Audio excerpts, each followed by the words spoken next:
Deductive reasoning is the process of forming a logical argument by using facts, definitions, accepted properties, theorems, postulates, and other stuff that's true in a logical order to make a logical argument. We use two laws when we use deductive reasoning. First, the law of detachment uses a fact. Uses one fact specifically, such as being given the information of a statement like if P, then Q.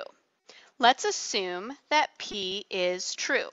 Now these things being given lead us to the conclusion. And remember, with a conclusion, we usually use the 3 dots for therefore. Q must be true too. So Q is true. Notice we must go in the order starting with the hypothesis, the P, and then ending with the conclusion, the Q. Must go in that order because remember the converse is not always true. Let's take a look at this example. Use deductive reasoning to determine a valid conclusion to the following statements. If it is Friday, then the cafeteria sells pizza. Tomorrow is Friday. So notice the fact that was given to us is that if it's Friday, the cafeteria sells pizza. The next thing that was stated is that tomorrow is Friday, the same thing that this statement began with. So that's the hypothesis, assuming it to be true. Then we can go with the conclusion that the cafeteria should be selling pizza. Now we want to make it make sense grammatically, so we start our conclusion, therefore, tomorrow's Friday, so the cafeteria will sell pizza. A short note on truth versus validity. A statement can be true or false. A statement, true or false.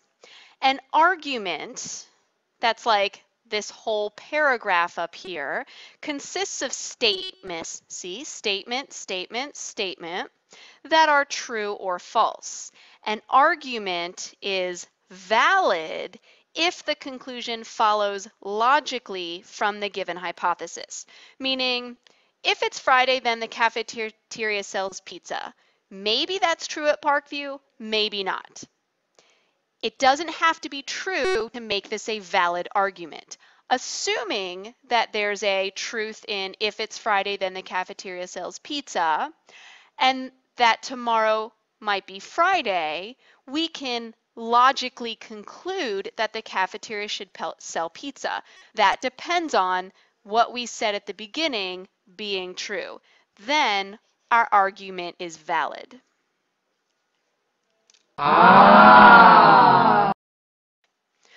Let's look at an example.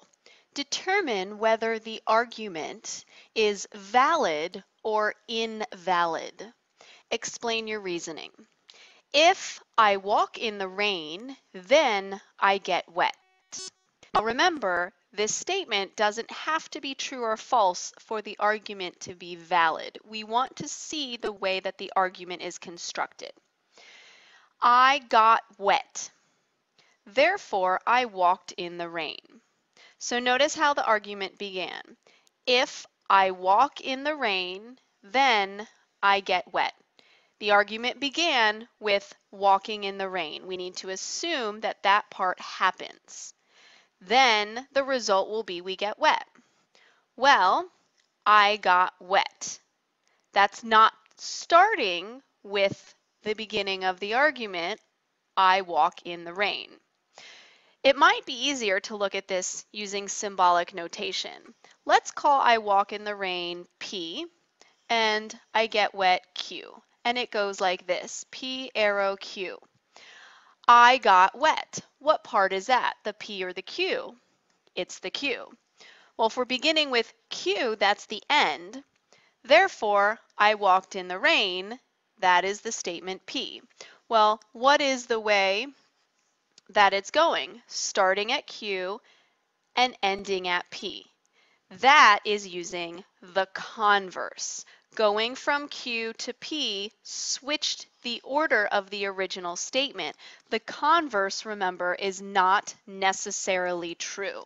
The converse is not necessarily true. And therefore, we're switching the order and possibly making an invalid argument. This argument is invalid. Why? Because it uses the converse, which is not necessarily true.